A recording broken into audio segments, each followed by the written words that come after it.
Ibishyimbo bizwi nk'iby'imishingiriro nibyo usanga abahinzi benshi bakunda guhinga bitewe nuko bibonekaho umusaruro mwinshi ugereranyije n'ibishyimbo bidashingirirwa. Gusa nubwo ibi bishyimbo bishingirirwa usanga abahinzi babikunda, usanga bagorwa no kubona ibiti byo kubishingirira, n'ababibonye ugasanga bangijije ibidukikije kugira ngo babibone kuko babitema bikiri bito. Mu kuvuguta umuti urambye wo gutuma abahinzi b'ibishyimbo bishingirirwa babasha kubona imishingiriro bitabagoye, ikigo cy'ubushakashatsi n'iyamamazabuhinzi Agrisearch Unguka Limited cyakoze ubushakashatsi bw'uko ibishyimbo bishingirirwa ushobora kubishingirira ukoresheje indodo. Engineer Samuel Byiringiro ni umuyobozi wungirije ushinzwe iyamamazabuhinzi muri iki kigo. Usanga abahinzi imbogamizi bagira no guhinga bino bishyimbo bishingirirwa, kuko ufashe bino bishyimbo bigufi n'ibishingirirwa umusaruro uratandukanye.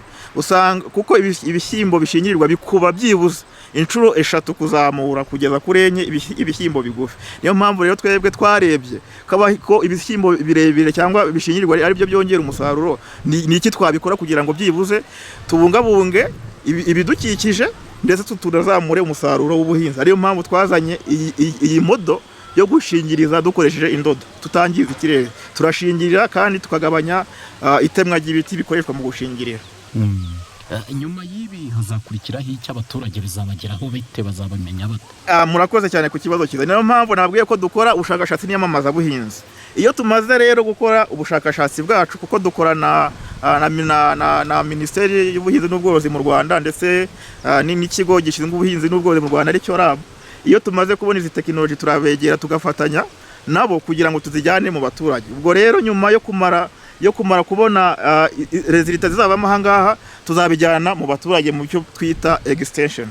Usibye kuba gushingirira ibishyimbo ukoresheje indodo bizaruhura umuhinzi kugorwa no kubona ibiti byo gushingirira, ndetse hakaba hanabungabunzwe ibidukikije, ngo ubu buryo bwo gushingirira ibishyimbo ukoresheje indodo ngo binarinda ibishyimbo udusimba dutera indwara, kuko usanga dutinya kujyamo bitewe n'uko indodo ziba zizamutseho ibishyimbo usanga ziri mu mabara agiye atandukanye. Ibijyanye n'ubu bushakashatsi bwo gushingirira ibishyimbo hakoreshejwe indodo ni na kimwe mu cyeretswe abanyeshuri biga mu makaminuza agiye atandukanye yo mu gihugu bibumbiye mu muryango Widu Green kugira ngo birusheho kubakangura gukoresha ubumenyi bwabo mu kubungabunga urusobe rw'ibinyabuzima ndetse no guhangana n'imihindagurikire y'ibihe. Ikintu nakundiye Agrisearch Unguka, iyi modo yo gukoresha indodo aho kugira bakoresha imishingirizo ndagikunze cyane, byanshimishije cyane kuko hakoreshwe imishingiriro myinshi cyane bari bakangiriza ibiti kugira bayishake. Mbonye ko mu bumenyi buke ufite ushobora kubushingiraho